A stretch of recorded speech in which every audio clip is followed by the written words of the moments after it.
Bien, chicos, ahora vamos a poner en práctica aquella teoría que hemos escuchado acerca de la precisión léxica. Recuerden que el contexto o la situación será determinante para identificar cuál es el sentido de una palabra en los ejercicios. ¿Está bien? Recordemos eso. Por ejemplo, tenemos aquí el primer ejercicio, ¿no? Tenemos el primer ejercicio, la oración dice: estas tierras son fructíferas. Así dice nuestra oración, estas tierras son fructíferas. Si solamente ahí se detuviese la oración, entonces revisemos las alternativas. Estas tierras son fructíferas, vale decir, son alternativa A, ubérrimas. B, fructuosas, fructuosa significa que da frutos. Alternativa C, fértiles. Y alternativa D, fecundas. Todos sabemos que si hablamos de fértiles o de lo fértil o lo fecundo, nos estamos refiriendo a aquello que tiene capacidad para producir o que produce. Pero entonces quiere decir que en la oración, el decir simplemente estas tierras son fructíferas me podría llevar a marcar cualquiera de las cuatro alternativas. Pero si seguimos leyendo la oración, o sea, seguimos analizando el contexto, dice así: por ello, conector de consecuencia, tendremos cosechas para varios años más. Si esas tierras son productivas, si esas tierras son fértiles, si esas tierras son fecundas, y por ello tendremos producción, tendremos cosecha, tendremos frutos para varios años más. Yo les pregunto, muchachos, les pregunto, chicas, ¿será que esas tierras son simplemente fértiles o muy fértiles? Si me dice la oración que aseguramos cosecha para varios años más. Si tendremos cosecha para varios años más, entonces, ¿esas tierras son fértiles o son muy fértiles? Claro, como me dice que vamos a tener cosecha para varios años más, entonces entiendo que esas tierras deben ser muy fértiles. Y ustedes, por sus conocimientos ya de definiciones y de sinonimia, saben que una de estas cuatro alternativas es el calificativo para las tierras cuando son muy fértiles. Alternativa, eso es, alternativa A. Porque ubérrimo significa muy abundante o muy productivo o muy fértil. En consecuencia, es el término, es el adjetivo más preciso para esas tierras, puesto que tendremos cosechas para varios años más. Respuesta alternativa A, ubérrimo, que significa muy abundante o que hace referencia a las tierras que son muy fértiles. Ahora pasamos al segundo ejercicio. Dice así, la oración dice: te advierto que analices este texto con cuidado, si deseas entenderlo correctamente. Nos damos cuenta que con la palabra advierto, la persona está dándole un consejo al otro. ¿Cuál es el consejo que le da? Que analice el texto con cuidado para que lo pueda entender correctamente. Hago una pregunta: ¿no es cierto que el consejo que le está dando es para el bien de la otra persona? ¿Sí o no? Según la oración, el consejo que le está dando es para el bien de la otra persona. Yo podría aconsejar algo a alguien sin pensar en su bien, simplemente porque a mí me interesa. Pero si el consejo es para el bien de otra persona, entonces uno de estos cuatro términos hace referencia precisamente al consejo que tiene como propósito el bien del otro. ¿Te aconsejo que analices este texto?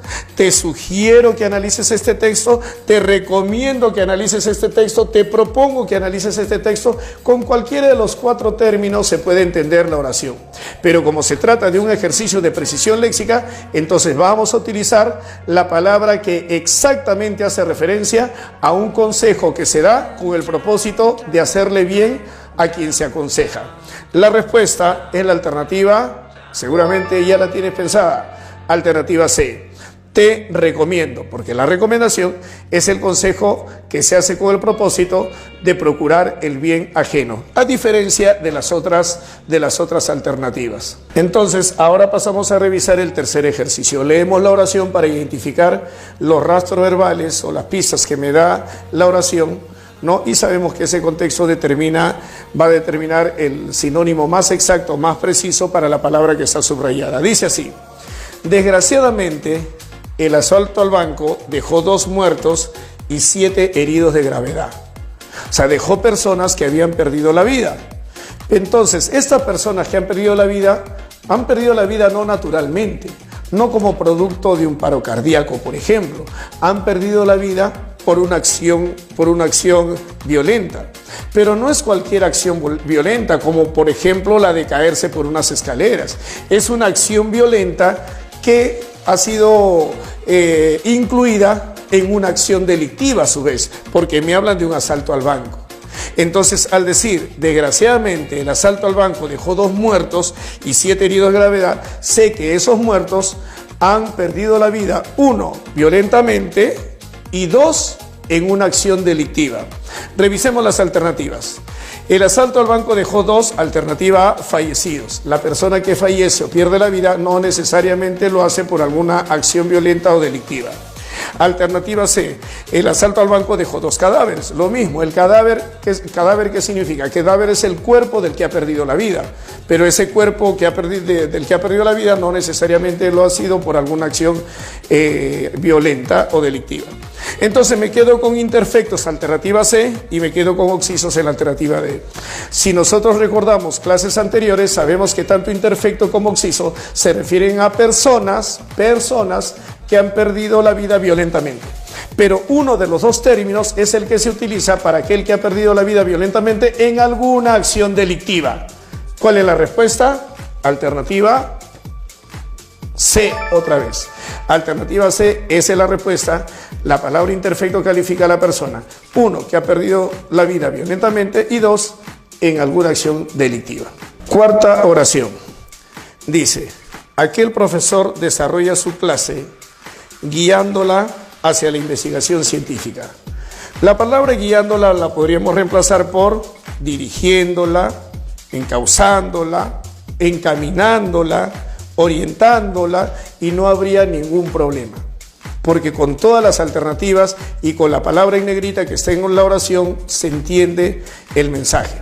Pero recuerden que son ejercicios de precisión léxica, y lo que se nos pide en los ejercicios de precisión léxica es utilizar el término más exacto, más preciso, con el significado que se adecue mejor a el contexto oracional. Entonces, si analizamos la oración, nos dice que el profesor guía su clase. Pero, perdón, ¿hacia dónde guía su clase el profesor? Hacia la investigación científica.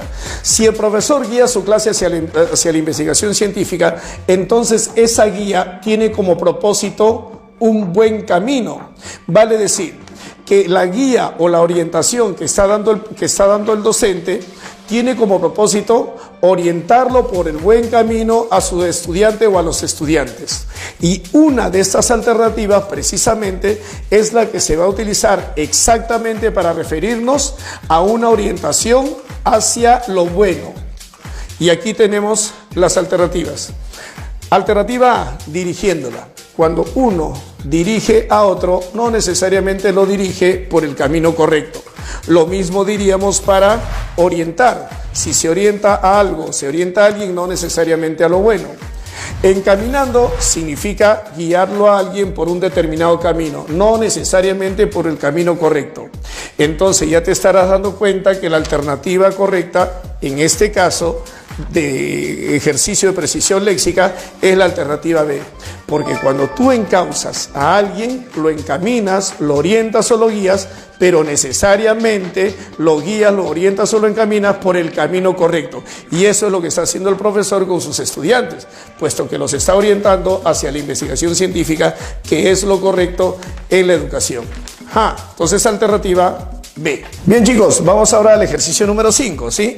La oración dice así: sin discrepancia alguna, la asamblea llegó a un trato. La fiesta será en diciembre. Entonces hubo una asamblea, hubo seguramente un intercambio de pareceres, de opiniones, y llegaron a la conclusión de que la fiesta la realizarán en diciembre. ¿Está bien?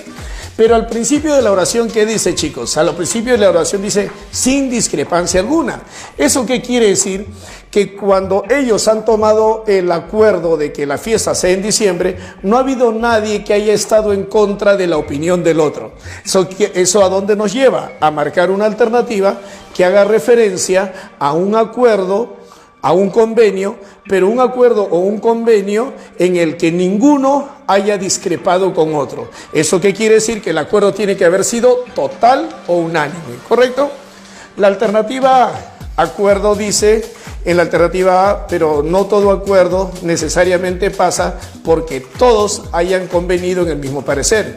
Podría ser que haya habido un acuerdo, pero alguien haya discrepado. Entonces la alternativa A no es por ser muy genérica. La alternativa B dice convenio. Bueno, puede haber un convenio entre dos personas, puede haber un convenio en un negocio o entre naciones, pero no necesariamente ha habido carencia de discrepancias tal como lo dice la oración. Lo mismo que concierto. En un concierto también puede referirse a un acuerdo, pero no necesariamente se eximen de discrepancias o pareceres distintos. En consecuencia, vamos a tener que marcar la alternativa C, porque el consenso precisamente hace referencia a un acuerdo, pero un acuerdo total. Un acuerdo en el que no hay diferencia de pareceres o diferencia de opiniones. Estamos trabajando los ejercicios de precisión léxica y en este ejercicio tenemos la alternativa C. Vamos con el ejercicio 6. Dice, algunos coterráneos nuestros se comunican a través de lenguas propias de nuestro país. ¿Quiénes son los coterráneos? Son aquellos que comparten el lugar de origen, que comparten la tierra en la cual están habitando. Entonces dice, algunos coterráneos, o sea, algunas personas que tienen el mismo lugar de origen, ¿no?, se comunican a través de lenguas propias de nuestro país. Aquí es muy interesante esto. Fíjate que la palabra propias es un adjetivo que está calificando a las lenguas. ¿Está bien? Eso va a ser muy importante para nuestra respuesta. Revisamos las alternativas: A, autóctonas; B, oriundas; C, aborígenes; y D, vernáculas. Ajá. Otra vez, con las cuatro palabras podemos reemplazar al término propias. Pero recordemos, es un ejercicio de precisión léxica. Entonces vamos a preferir el término que exactamente pueda mejor calificar a las lenguas de un determinado país. Dice la alternativa A, autóctonas. Y bueno, la palabra autóctonas, como la palabra aborígenes, se refiere simplemente a lo que es originario de un lugar. De tal manera que tenemos, por ejemplo, lenguas aborígenes, pero también tenemos, por ejemplo, costumbres aborígenes. O también tenemos una cultura aborigen. O sea, que con la palabra aborigen o la palabra autóctona podemos calificar a lenguas, podemos calificar también a personas, a costumbres o a culturas. En este caso, a quien se debe calificar exactamente es a la palabra lenguas. Oriundo significa que trae su origen de algún lugar. Entonces podríamos decir, por ejemplo, el ceviche es oriundo de Japón o el ceviche es oriundo del Perú. Vamos a ver qué dicen los científicos, qué dicen los investigadores, ¿correcto? O sea, ¿de dónde es originario? En este ejercicio vamos a marcar la alternativa D, de dedo. ¿Por qué? Porque la palabra vernáculos no solamente hace referencia a que se es nativo o originario de un lugar, sino que es una palabra que se va a utilizar especialmente para calificar a la lengua o al idioma, que es originario de un determinado lugar. Y precisamente en la oración tenemos a la palabra lengua. Ajá. Entonces, comparando las cuatro alternativas, vamos a utilizar la palabra vernáculo, porque es el concepto que mejor calificaría a las lenguas tal como está en la oración. Alternativa D de dedo. En el ejercicio 7 dice lo siguiente. La oración dice: la dura ley establecía que ante cualquier delito se debía aplicar la pena de muerte. Vamos a calificar a la ley. Esa ley está calificando de dura, pero el contexto me va a ayudar a qué se refiere con dura. No se va a calificar una piedra, no se califica otro elemento, no se califica el corazón de alguien, a lo mejor que ha sido el causante de un desprecio, sino se está calificando una ley. Ahora, ¿cuál es la razón por la cual a esa ley se la está calificando de dura? Observemos la oración. ¿Qué dice el contexto? Dice: establecía que ante cualquier delito se debe aplicar la pena de muerte. Ante cualquier delito, o sea un delito grave, sea un delito muy grave, se aplicaba la pena de muerte, que es una sanción bastante severa. Entonces, vamos a calificar a la ley, pero vamos a calificar a esa ley que ante cualquier delito establece la pena de muerte. Alternativa A, drástico, que significa severo o enérgico. Alternativa B, rígido, que significa riguroso, severo. Alternativa C, severo, que significa duro en el trato o en el castigo. Parece que ese está mejor. Duro en el trato o en el castigo. O la alternativa D, que dice draconiana, y draconiano significa excesivamente severo. ¿Cuál de las cuatro alternativas calificaría mejor a esa ley si sabemos que ante cualquier delito, sea o no sea grave, se deba aplicar la pena de muerte? Seguramente que ya atinaste a la respuesta. La respuesta es, ya la tenemos, dedo, ¿no es cierto? Porque draconiano significa excesivamente severo y es el sentido que alcanza esa ley, ya que se le aplicará la pena de muerte a aquel que haya cometido cualquier tipo de delito, sea o no sea este delito grave. ¿Sí? Alternativa D. Oración número 8. A ver, chicos, leemos atentamente y dice así: actuó con bajeza al castigar salvajemente al pobre y enfermo anciano. Fíjense por favor la acción. La acción es la de castigar. Listo. 2. ¿A quién castigó? A un hombre, no dice. Dice que castigó a un anciano. Y fíjense la condición en la que estaba ese anciano. Pobre, lo cual me suscita cierta sensación de lástima respecto al sujeto, pero no solamente eso, sino que era un anciano enfermo. Entonces, fíjense, castiga 1 a un anciano y 2, ese anciano está enfermo. Actuó con bajeza al castigar. ¿Y cómo lo castigó? Salvajemente. Si lo castigó salvajemente, tiene que haber habido mucha violencia en ese castigo contra ese anciano enfermo. Entonces vamos a reemplazar la palabra bajeza por otro término más exacto. Alternativa A, maldad. Sí, bajeza la puedo reemplazar por maldad y se entiende el mensaje. Alternativa B, injusticia. Bueno, la injusticia se puede manifestar de diferentes maneras. Es un concepto más genérico para esta oración. ¿Correcto? Entre maldad e injusticia, si hay un castigo salvaje contra un anciano, preferiríamos maldad, ¿cierto? Alternativa C, sevicia, y alternativa D, malicia. La malicia puede referirse a la desconfianza que se tiene a palabras u obras ajenas a las cuales se le atribuye ciertos signos de maldad. O la malicia también puede referirse a la maldad misma. Pero ¿sabes qué significa sevicia? Sevicia significa crueldad excesiva. Sevicia significa crueldad excesiva. Y si nos remitimos a la oración, ¿a quién castigaron? A un anciano. 2. ¿Cómo estaba ese anciano? Enfermo. 3. ¿Cómo lo castigó? Salvajemente. ¿Eso qué quiere decir? Que la maldad con la que se actuó es una maldad excesiva. En consecuencia, la respuesta es alternativa C, de sevicia. Vamos al penúltimo ejercicio, oración número 9, y dice así: el arquitecto hizo estos planos. Nosotros ya vimos en la teoría que la palabra hacer es un término muy genérico, demasiado genérico, lo que algunos le llaman la palabra baúl. Eso quiere decir que necesitamos utilizar un término más específico, la precisión léxica, capacidad para utilizar con propiedad un término según el contexto o según la situación. En este caso, ¿quién realizó la acción? El arquitecto. ¿Qué fue lo que hizo el arquitecto? Los planos. Veamos, alternativa A, diseñó.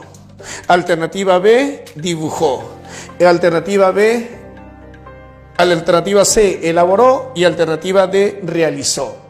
Bueno, se puede elaborar o se puede realizar aquello que se había planificado, o se puede realizar algo simplemente porque se pensó, pero que no se planificó. ¿Eso qué quiere decir? Que elaborar o realizar, ¿no es cierto? O sea, llevar a la realidad aquello que se había pensado no necesariamente pasa por un ejercicio todavía de planificación o premeditación, ¿no es cierto? Entonces, de repente, lo más apropiado para la realización, elaboración de los planos sería la de diseñó o dibujó. Pero ¿cuál es la diferencia entre diseñar y dibujar? Tanto en el diseño como en el dibujo hay expresiones artísticas. Lo que sucede es que el dibujo es una expresión artística más espontánea, más libre. Puedes dibujar como tú quieras, como se te antoje. Podría dibujar aquello que se puede realizar o podría dibujar aquello que no se puede realizar. Pero si lo que se realizaron fueron planos, obviamente lo que está ahí trazado tiene que ser algo que sí se pueda llevar a la realidad, o sea, algo que sí se pueda realizar. Pero no solamente eso, sino que la realización de ese algo o la elaboración de esos trazos debe tener una precisión matemática.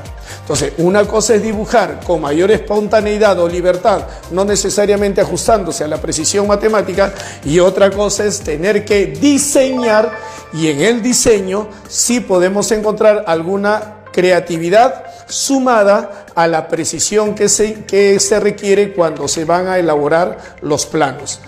En consecuencia, si quiero reemplazar hizo por otra palabra más genérica para referirme a los planos del arquitecto, hay que marcar diseñó, porque cuando se diseña, entonces se utiliza la creatividad de aquello que se quiere realizar después, pero con ciertas precisiones y exactitudes. Alternativa A. Y pasamos al último ejercicio de precisión léxica. Dice la oración: me gustaría que de una vez por todas digas lo que realmente sientes. Me gustaría que de una vez por todas digas lo que realmente sientes. Fijémonos en las alternativas. Expreses lo que realmente sientes, hables lo que realmente sientes, declares lo que realmente sientes o reveles lo que realmente sientes. Con cualquiera de las alternativas se entiende el mensaje. Pero como es un ejercicio de precisión léxica, entonces utilicemos el término más apropiado o exacto para esa oración. Dice una parte de la oración de una vez por todas, y cuando utilizamos esa expresión de una vez por todas, estamos haciendo referencia a algo que aparentemente hemos esperado por bastante tiempo. Si decimos de una vez por todas es porque queremos que ya suceda.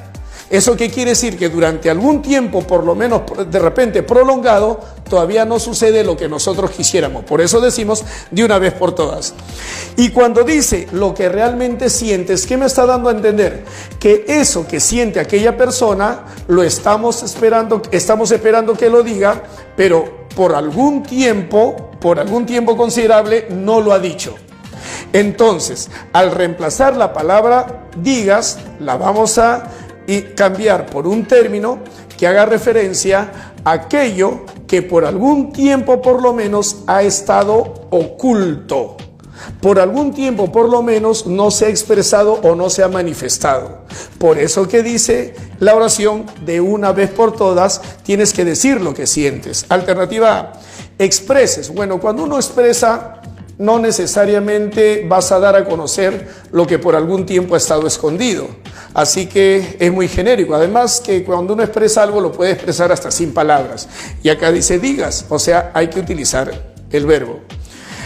Hables, lo mismo, hablar es un concepto genérico, ¿no? No lo que se habla necesariamente es cuando uno habla no necesariamente dice lo que está oculto o escondido. Declares, una declaración es una manifestación y lo que declaras o manifiestas no necesariamente está oculto o escondido. En consecuencia, te darás cuenta que habrá que marcar la alternativa D, porque si vas a revelar, ¿no es cierto?, algo, entonces lo que vas a hacer es manifestar, decir, hablar o expresar aquello que por algún tiempo ha estado oculto o escondido. Por ejemplo, el espía revela el secreto. En este caso, estamos pidiendo que alguien diga de una vez por todas aquello que durante algún tiempo no lo ha dicho. Alternativa D, y con esto hemos terminado los ejercicios de precisión léxica. A seguir revisando nuestro diccionario de la Real Academia Española y a seguir enriqueciendo nuestro léxico, nuestro hermoso léxico que nos hace comprender mejor el mundo.